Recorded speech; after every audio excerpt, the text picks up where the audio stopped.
Hey there, it's me Eden. If you are new to the channel, then please subscribe to my channel and visit my Patreon page for early access, link in the description. The day passed in pieces. She helped Mom bring in groceries, even though she muttered the whole time. She sat in the living room while the others watched TV, not because she cared about the show, but because she liked being there. Because the sound of their laughter, the way they nudged each other, the way someone was always sprawled across a couch like they belonged there. It felt like something real. And Ginger wasn't used to real. But she wanted to be. And that scared her. Because real things could be taken away. That night, she sat on the porch, watching the snow fall. It was quiet. Still. The kind of night that felt like it stretched forever. She wasn't sure how long she sat there before she heard the door creak open behind her. She didn't turn. Didn't have to. Didn't think you'd be out here, Mom said, stepping onto the porch. Ginger exhaled, breath curling in the cold air. Just needed air. Mom sat beside her, wrapping her coat tighter around herself. I get that. Silence settled between them. Not heavy. Just there. Then, you're letting yourself get comfortable, Mom said gently. Ginger stiffened. Because she was. And she hated that someone else had noticed. Mom didn't push. She never did. She just sat there, watching the snow. Finally, she said, "That's not a bad thing, sweetheart." Ginger swallowed. Her hands curled into fists. "It is." Mom tilted her head. "Why?" Ginger clenched her jaw. Because what if it didn't last?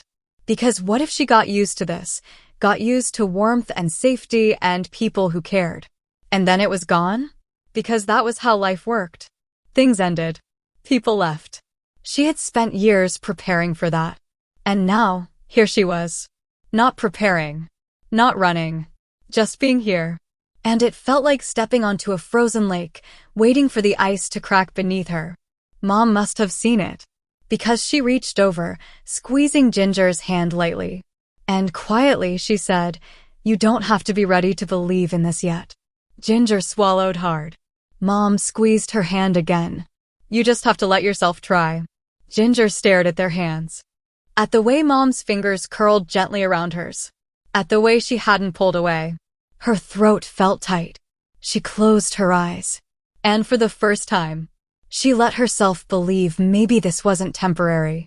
Maybe this was something real. Maybe she could stay. Ginger had spent years teaching herself not to want things. Not to want a home. Not to want people. Not to want anything that could be taken away. Because the moment you wanted something truly, deeply wanted it, was the moment you gave the world permission to hurt you. And Ginger had already been hurt enough. She had built herself to withstand it. Had trained herself to survive without needing anything, without needing anyone. Because needing things meant losing them. And losing things meant breaking. So she had promised herself. She would never let that happen again. But now? Now she was sitting on a porch, letting someone hold her hand, letting someone tell her she could stay. And for the first time, she wanted to believe them. And that was terrifying. Because it meant she had already lost the battle. She didn't talk to Mom after that. Not in a bad way. Not in a "I hate this, I hate you, leave me alone" way. But in a "I don't know what to do with this" way. Because the words were still settling inside her. Because believing something was different from accepting it. So she spent the next day in the library, curled up in her chair, pretending to read Little Women, but not actually turning the pages. She needed space. Needed to think. But of course, Pip didn't believe in space.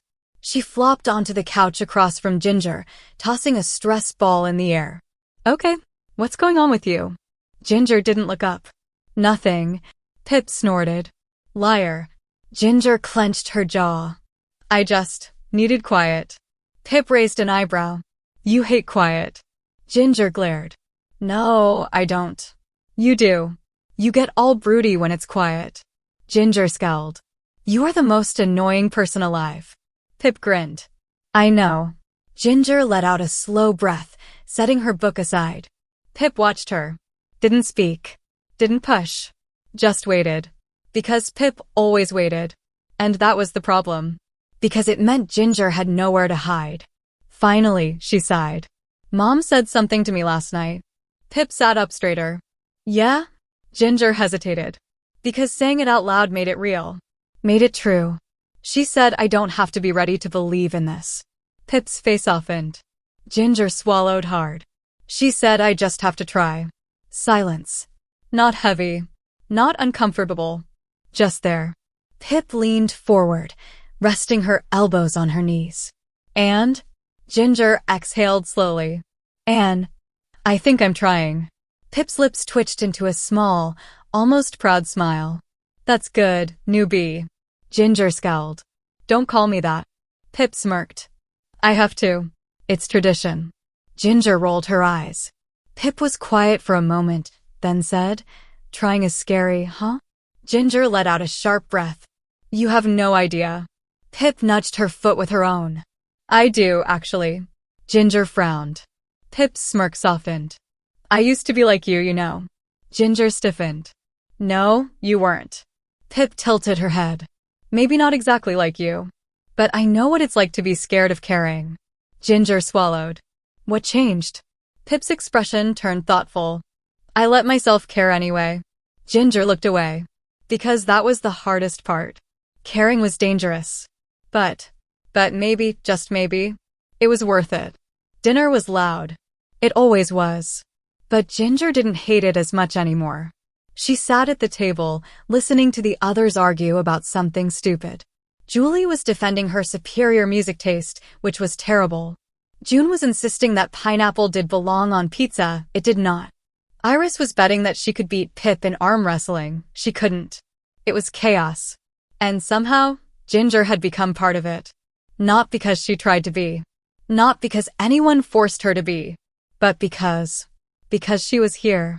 And no one questioned it. No one acted like she was temporary. No one waited for her to leave. She had just become part of the picture. Like she had always been here. Like she belonged. And she still wasn't used to it. But maybe she could be. After dinner, Ginger stayed in the kitchen. Not because she had to, but because she wanted to. She wiped down the table, cleared plates, put away leftovers. And it wasn't a big deal. No one acted like she deserved a medal for it. No one made a comment about her helping out. Mom just handed her a dish towel and said, "Thank you, sweetheart." Like it was normal. Like it was expected.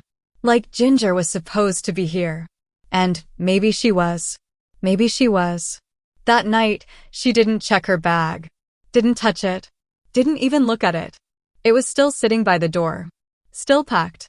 Still ready. But Ginger wasn't. And maybe she never would be. She lay in bed, staring at the ceiling, listening to Pip breathe. She could leave. She could. She could slip out in the middle of the night, disappear, go back to being nothing, go back to being no one's problem. But for the first time, the thought of leaving didn't make her feel safer. It made her feel cold. Like she was standing on the edge of something, looking down, realizing. She didn't want to jump. Not this time. Not anymore. The next morning, she did something different. Something big. She unpacked. Not everything. Not all at once. But she pulled out a shirt. Hung it in the closet. Took out a book. Set it on the nightstand. And that was enough. Because it meant she wasn't planning to leave. Not today. Not yet. Maybe not ever. And that was the biggest step of all. Ginger had never unpacked anywhere before. Not really.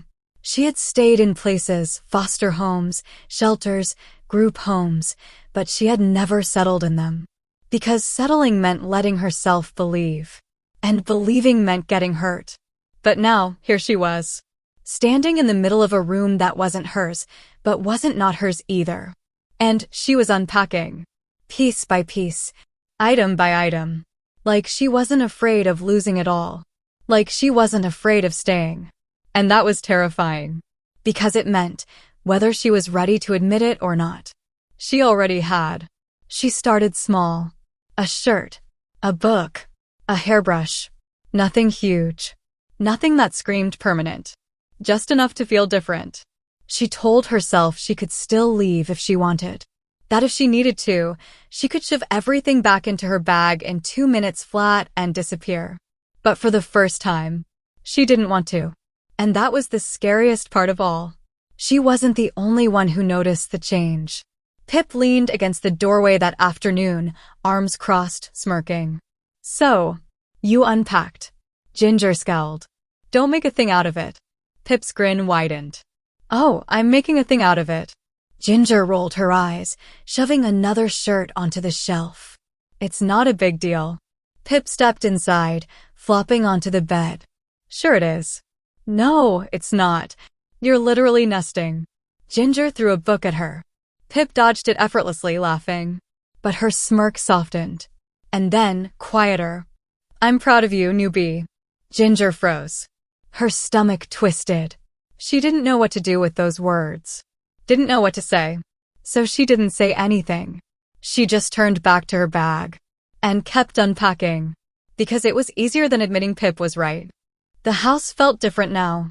Not because it had changed, but because she had. She moved through it differently. Less like she was waiting for someone to tell her to leave.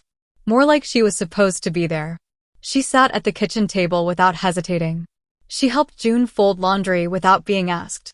She stole the remote from Julie when she wasn't looking, just to annoy her. She existed here. And no one questioned it. No one looked at her like she was temporary. Like she was an outsider. She wasn't sure when that had happened. Wasn't sure how. But she had stopped feeling like a guest. And started feeling like something else. Something she wasn't ready to name. Something that felt suspiciously like home. Dinner was quiet that night. Not in a bad way.